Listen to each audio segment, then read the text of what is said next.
What's your name? Faith. Faith said. It's a nice name. Faith said, passion.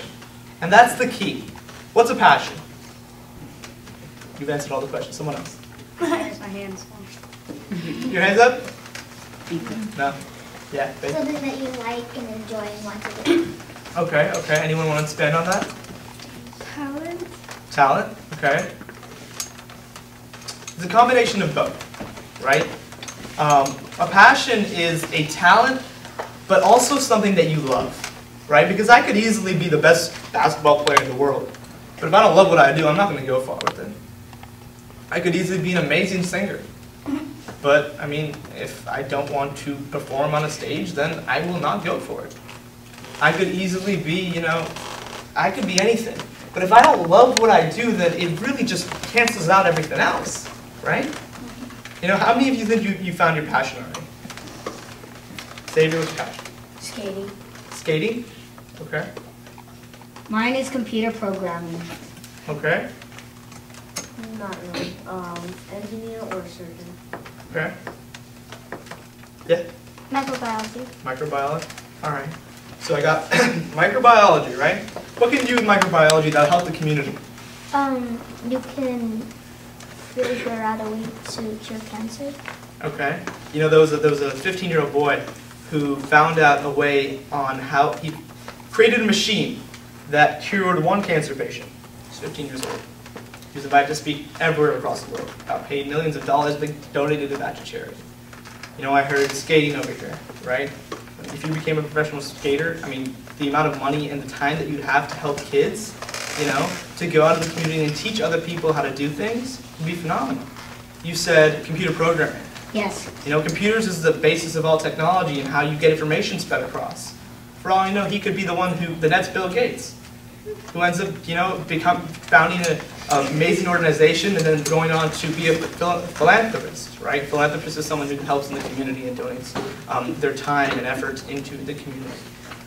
Engineering, same thing. You can develop numerous different things. All of these passions are things that can be played out and helped in the larger community. Does that make sense to everyone? Okay? And the thing is, I didn't find my passion until 8th grade. Y'all are ahead of me. I didn't find my passion until 8th grade. I'm going to tell you a story. So the entire time in 5th grade, 4th grade, 3rd grade, 2nd grade, 6th grade, 7th grade, I had a speech impediment. So basically, if I was trying to say the word cat, I'd say the word tat. If I said the word dog, I'd say dod. If I said the word God, I'd say dod as well. I couldn't say my X's, my S's, C's, Q's, T's, K's, all of them. Couldn't say it.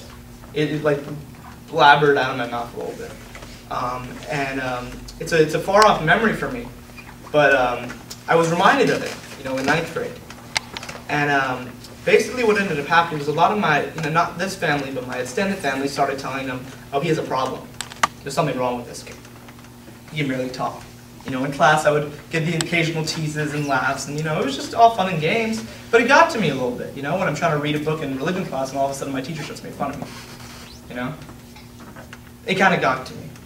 7th grade rolled around and I realized I had to do something about this, but I couldn't find what. And then all of a sudden, mock trial and debate trials rolled around. You guys know what mock trial and debate is? Yes. Okay. Mock trial is basically you set up in a courtroom and you play the parts of an attorney, witness, etc.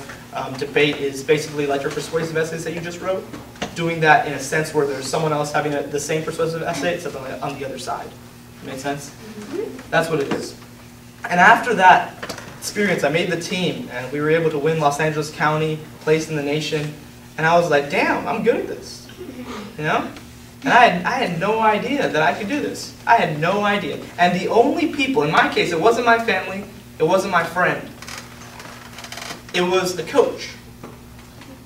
It was Mr. and Mrs. Bader from Chaminade Middle School, who told me that I could do this. They said, look, we believe in you, and we can train you to success. And that's how I found myself. It took me till 8th grade. And I'm still learning, That brings me to my last point. As you grow up, you need to remember never to stop learning and never to stop being optimistic. You guys know what optimistic means? No. Optimistic means having a positive attitude, in a sense, right? About everything, really. And that's very difficult. It's extremely difficult. But having a positive attitude, because you never know what the person sitting next to you is going through, right? Right now, you guys are living in a very, very nice place. You go to a very nice school. You probably all have pretty good lives, as opposed to someone who lives in the suburbs of Africa, or someone who was affected by the Hurricane Sandy. Don't you agree? Yes. Well, let's put that more closer to home. You never know what's going on in someone else's family life who's sitting right next to you. You never know what's happening with your friend's health. They're sitting right next to you. And I think that's the beauty of it, though, right? Everyone goes through their struggles at any point in their life. But having the optimistic and empathetic attitude, empathy, do you guys know what empathy means?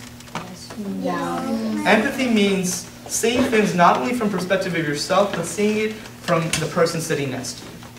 Understanding how other people feel and their emotions. And with empathy, not only can you help people, you can find your passion, you can find yourself. And that's what dreams are made of. Right? So I leave you with this. Don't ever stop dreaming. Because, you know, it's a crazy world out there, you know, as you grow up. People are going to tell you you can't do this. People are going to tell you you can't be a professional athlete. People are going to tell you you can't be a professional singer. There's too many of them.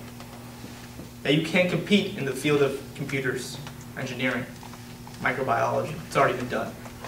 You need to remember every single day that you wake up that you're going to be someone one day, right? And if you haven't found your passion yet, that doesn't matter. You're going to find it soon. Just keep an optimistic attitude to it. And you will find that passion, and you will be able to dream.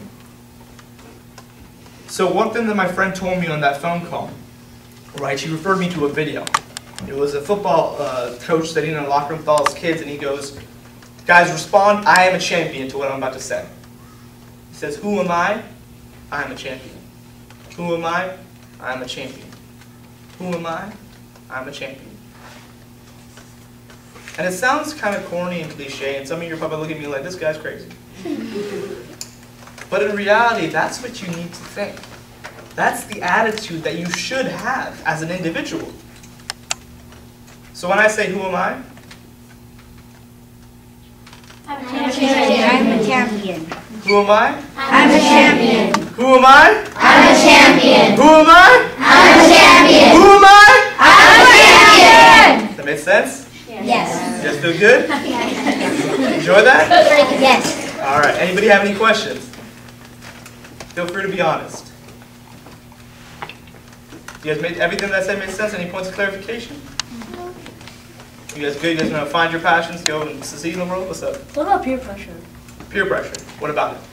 Like, what if somebody like forces you to start smoking and drinking like crack and all that? Absolutely.